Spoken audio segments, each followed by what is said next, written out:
반갑습니다. 이상원 교수입니다. 오늘의 주제는 아직 할 일이 많은데도 죽는 이유는 뭔가요? 입니다. 이 주제는 청소년 미래 세대의 고민 2 4부 죽음, 차별, 교리 9개 주제 중에서 두 번째 주제입니다. 이런 질문이 제시되었습니다. 인간이 사는 이유는 하나님께 영광을 돌리기 위해서이고 죽는 건 자신의 사명을 다 했기 때문이라고 교회에서 배웠어요. 그런데 억울하게 사고로 죽거나 결혼을 앞두고 갑자기 죽는 것 같이 아직 할 일이 많은데도 사람들이 죽는 이유는 뭔가요? 죽는 것도 하나님 도구로 사용되는 것인가요? 궁금해요. 네, 이 질문에 대한 저의 답변입니다. 사람으로 태어나서 부모에게 가장 큰 불효가 되는 일은 부모보다 먼저 죽는 것이라는 말을 들어본 적이 있죠. 저도 그렇게 생각해요.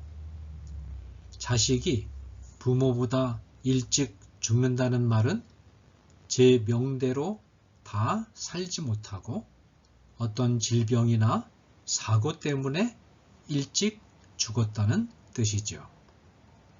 이런 경우에는 사람으로서 마땅히 해야 할 일을 제대로 못하고 죽게 되죠. 많은 돈을 들여서 대학교까지 공부시켜 놓았는데 졸업하자마자 죽어버린다면 얼마나 안타깝겠어요? 결혼식을 올려놓고 신혼도 제대로 보내지 못하고 죽어버린다면 얼마나 애석하겠어요? 아이를 낳아놓고 아이가 다 자라서 제 앞길을 찾아가기도 전에 부모가 죽어버린다면 얼마나 슬픈 일이겠어요? 이때 우리는 하나님께서는 왜 할 일도 다 못하고 누려야 할 생애도 다 못 누린 사람을 죽게 하시는가? 그것은 너무나 불공평한 일이 아닌가 하는 질문을 하게 됩니다. 이 질문에 대해서 저는 다음과 같이 답변하고자 해요. 첫째로, 하나님의 자녀들이 너무나 큰 비극적인 어떤 재앙을 만나는 것이 예상될 때, 이 재앙을 겪지 않고 편안하게 삶을 마치도록 일찍 죽게 하시는 경우가 있어요. 유다의 왕 요시야는 하나님의 뜻대로 바르게 나라를 다스리기 위하여 노력한 왕이었어요. 하나님은 요시야를 매우 사랑하셨죠. 그런데 하나님은 요시야를 일찍 죽게 하셨어요. 그러면서 요시야를 일찍 죽게 하신 이유를 이렇게 말씀하셨어요. 그러므로 보라, 내가 너로 너희 조상들에게 돌아가서 평안히 묘실로 들어가게 하리니 내가 이곳에 내리는 모든 재앙을 내 눈이 보지 못하리라 하셨느니라. 열왕기하 22장 20절 말씀이에요. 즉, 사랑하는 요시야가 곧 유다 나라에 임할 무서운 재앙을 겪지 않고, 즉 이 재앙은 나라가 망하는 재앙인데 이 재앙을 겪지 않고 평안하게 삶을 마무리할 수 있도록 일찍 죽는 은혜를 베푸신 거예요. 둘째로, 우리는 때로 우리의 목숨을 내어 놓으면서까지 이루어야 할 만큼 값지고 소중한 소명이 있다는 사실을 기억해야만 해요. 예수님은 이런 말씀을 하셨어요. 사람이 친구를 위하여 자기 목숨을 버리면 이보다 더 큰 사랑이 없나니. 이 말은 무슨 뜻인가요? 친구의 생명을 살리기 위하여 나의 목숨을 내어놓아 일찍 죽는 일은 귀중한 가치가 있는 일이라는 뜻이죠. 옛날에 강제구 소령이라는 장교가 있었어요. 강소령이 어느 날 사병들을 데리고 수류탄 투척 연습을 하는데 어느 사병이 수류탄 안전핀을 뺀 상태로 수류탄을 놓쳐 버렸답니다. 만일 이 수류탄을 그냥 두면 많은 사병이 죽게 된다는 것을 알았던 강소령은 부하들에게 피하라는 명령을 내린 후에 자신의 몸을 수류탄 위에 던졌어요. 자신은 장렬하게 죽고 대신 많은 사병을 살려주었죠. 또 일본의 한 지하철에서 지하철 선로에 떨어져 죽음 직전에 있었던 시민을 한국인 유학생이 뛰어들어 살려낸 후 자신은 전동차에 치여 죽은 사건도 있었어요. 이 한국인 유학생은 그 고결한 죽음으로 인하여 일본 사회에 많은 감동을 주었죠. 이런 죽음은 정말 값진 죽음이에요. 그 외에도 하나님을 향한 사랑과 믿음을 배반하지 않고 끝까지 지키기 위하여 목숨을 내어놓는 순교도 결코 헛된 죽음이 아니에요. 지금까지 많은 하나님의 종들이 신앙을 지키기 위하여 목숨을 내어놓았어요. 스데반 집사는 돌에 맞아 죽어가면서까지 자기를 돌로 치는 적들을 위하여 기도하다가 순교당했고, 야고보 사도도 목숨을 내어놓으면서까지 신앙을 지켰어요. 베드로는 십자가에 거꾸로 매달려 죽어가는 고통을 겪으면서도 주님을 향한 믿음과 사랑을 배반하지 않았죠. 이렇게 헤아릴 수 없이 많은 성도가 화형당하고 사자에게 물려 죽으면서도 하나님을 향한 신앙을 지키기 위하여 기꺼이 자신의 목숨을 내어 놓았어요. 만약 이런 사람들이 죽지 않고 살았다면 해야 할 일이 없었을까요? 그렇지 않아요. 여전히 해야 할 일이 많이 있었을 거예요. 그러나 이들은 다른 사람의 생명을 살리기 위하여 또는 하나님을 향한 믿음을 지키기 위하여 목숨을 내어놓는 것이 살아남아서 할 일을 하는 것보다 훨씬 더 값지고 중요하다고 생각했기 때문에 기꺼이 목숨을 내어놓은 것이에요. 지금까지 말한 두 경우는 일찍 죽는 이유가 분명하죠? 그런데 어떤 죽음은 분명한 이유가 없는 것처럼 보일 때가 있어요.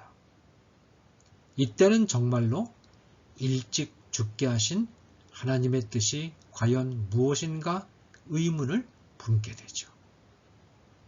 그러나 우리는 어떤 사람이 삶의 목적을 완수하느냐 못하느냐 하는 판단은 얼마나 오래 살았느냐에 따라서 결정되는 것이 아니라는 사실을 알아야 해요. 예를 들어서 예수님은 33년을 사셨죠. 너무 짧은 생을 사셨어요. 우리 생각에 예수님이 한 80살까지 사셨으면 더 좋았겠다고 생각해 볼 수도 있어요. 실제로 예수님이 인류 구원을 위하여 일하신 시간은 딱 3년에 지나지 않아요. 그런데 예수님이 십자가 위에서 죽으시기 직전에 내가 할 일이 아주 많이 남아있는데 이렇게 일찍 죽으려니까 너무나 안타깝다. 하나님, 왜 나를 이렇게 일찍 죽게 하시나요? 나에게 30년만 더 살게 해 주실 수 없나요? 라고 한탄하지 않으셨어요. 오히려 다 이루었다. 요한복음 19장 30절 라고 말씀하셨죠. 이것은 무슨 말인가요? 하나님의 일을 3년밖에는 하지 못했지만 할 일은 다 하고 간다는 뜻이에요. 예수님에게서는 더 살아야겠다라는 미련이 전혀 보이지 않았어요. 사도 바울도 순교를 앞두고 쓴 디모데 후서에서 나의 달려갈 길을 마치고 디모데후서 4장 7절라고 말하고 있죠. 더 살았으면 할 일이 분명히 많았을 텐데도 아쉬움이 전혀 나타나지 않아요. 그래요? 이 세상에 태어나서 2년을 살다가 죽든 5년을 살다가 죽든 아니면 80년을 살다가 죽든 아니면 900년을 살다가 죽든 그것을 판단하시는 분은 하나님이시니까요. 세상에 태어나서 2년밖에 살지 못하고 죽은 아기도 우리는 알 수 없지만 하나님께서 그 아기를 통하여 이루시고자 하시는 뜻이 분명히 있고 하나님은 그 뜻을 이루셨다고 믿어야 해요. 소명은 하나님이 주시는 것이니까 하나님이 소명을 이루시면 되는 거죠.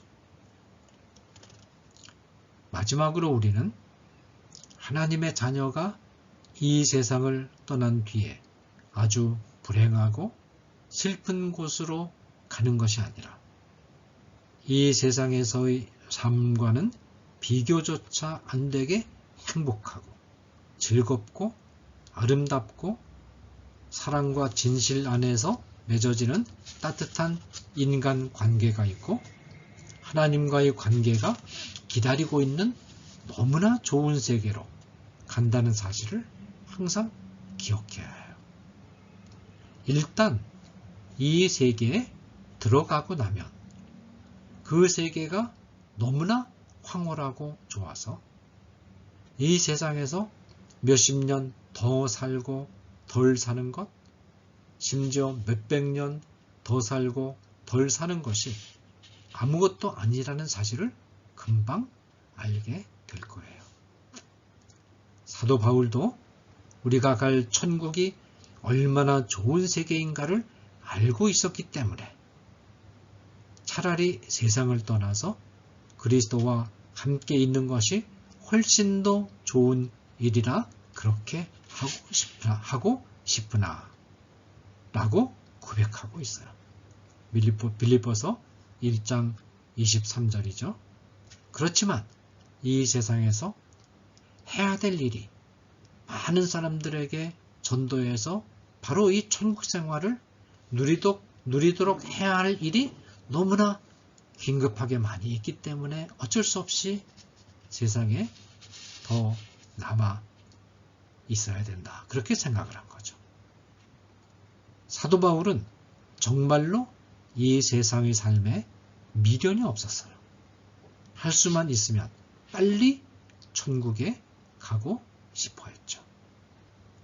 우리가 갈 이 천국이 이처럼 좋은 세계라면 지금 세상에서 몇 년 혹은 몇십 년 더 오래 살고 덜 사는 것은 그렇게 중요한 일은 아니랍니다. 감사합니다.